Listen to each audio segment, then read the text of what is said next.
Bismillahirrahmanirrahim. Assalamualaikum warahmatullahi wabarakatuh. Alhamdulillah rabbil alamin. Alhamdulillazi alafa bani qulubina fasbahna bidamati ikhwana. Asyhadu an la ilaha illallah wa la syarikalah wa asyhadu anna Muhammadan abduhu wa rasuluh wa la nabiyya ba'dah. Alhamdulillah wa syukurillah para shaimin wa shaimat, para sahabat Biman yang dirahmati Allah Subhanahu wa taala. Izinkanlah saya Hukum Fillah Heru Susetyo ingin berbagi dengan para sahabat Biman terkait dengan keutamaan bersedekah, keutamaan berinfak, keutamaan saling berdonasi, saling memberi. Apalagi sekarang syahrul Ramadan, bulan Ramadan adalah bulan yang penuh rahmat, penuh maghfirah, penuh ampunan, penuh pahala, dan penuh barokah.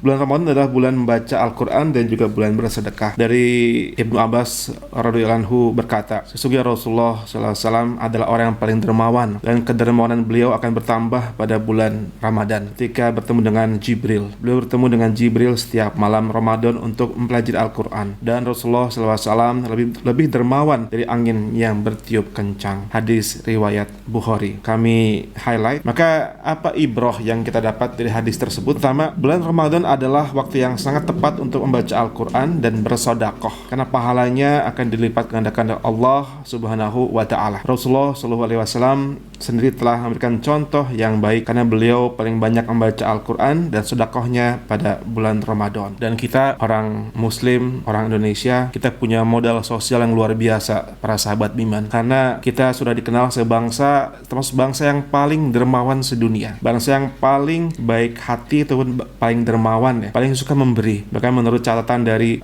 CAF, Charity and Aid Foundation, lembaga yang mengkaji dan mendata negara-negara yang suka berdonasi, Indonesia pernah menempati ranking pertama sebagai negara yang paling dermawan sedunia karena suka memberi, suka berbagi, suka bersedekah. Ini modal sosial yang luar biasa, dan ini diakui oleh Charity and Aid Foundation, lembaga yang berdomisili di Eropa. Kita patut bersyukur, karena bagaimanapun kebaikan orang Indonesia tak bisa dipisahkan dari kebaikan Muslim Indonesia, karena Muslim menempati hampir 90% dari total populasi Indonesia. Para sahabat iman yang dirahmati Allah Subhanahu wa taala. Kemudian terkait dengan hadis tadi, bahwa yang diinginkan oleh Allah Subhanahu wa taala adalah kita jangan sampai sekali-kali menyembunyikan kekayaannya karena takut diminta untuk berinfak. Allah Subhanahu wa taala telah berfirman dalam surat Saba ayat 39, "Wa ma anfaqtum min syai'in fahuwa yukhlifuhu wa huwa khairur raziqin." Dan barang apa saja yang kamu nafkahkan,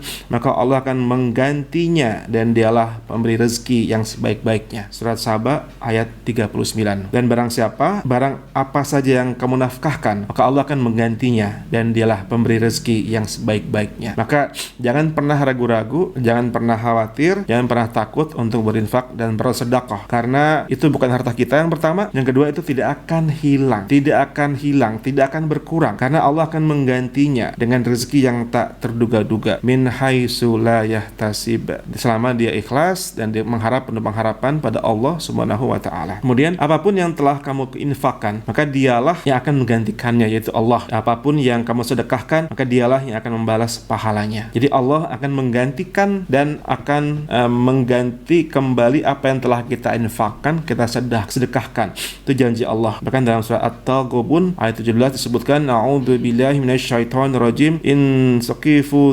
insakirullaha qardan hasana yudha'ifuhu lakum wa yaghfiru lakum." Jika kamu meminjamkan kepada Allah pinjaman yang baik, niscaya Allah akan melipat gandakan pembalasannya kepadamu dan mengampuni kamu. Jika kamu minjamkan pada Allah pinjaman yang baik alias qardun hasanah, minjamkan pada Allah pinjaman yang baik alias qardun hasanah, insya Allah melipat gandakan pembalasannya kepadamu dan mengampuni kamu. Itu janji Allah, dan Allah tidak sekali-kali akan mengingkari janjinya, tidak seperti manusia. Para sahabat Biman yang dirahmati Allah Subhanahu wa taala, berikutnya izinkan kami juga berbagi tentang satu hadis qudsi yang menyebutkan haddatsana Ismailu qala haddatsani Malik an Abi Zanib anil A'rah an Abi Hurairah radhiyallahu anhu anna Rasulullah alaihi wasallam qala anfiq ya ibn Adam unfiq alaik. Diceritakan oleh Ismail yang berkata, diceritakan oleh Malik dari Abu Az-Zinad dari Al-A'raj dari Abu Hurairah, bahwasanya Rasulullah sallallahu alaihi wasallam bersabda, Allah berfirman, berinfaklah hai anak Adam, aku pasti akan berinfak kepadamu. Di riwayat lain disebut disebutkan, berinfaklah, aku pasti akan berinfak kepadamu. Beliau bersabda, tangan Allah itu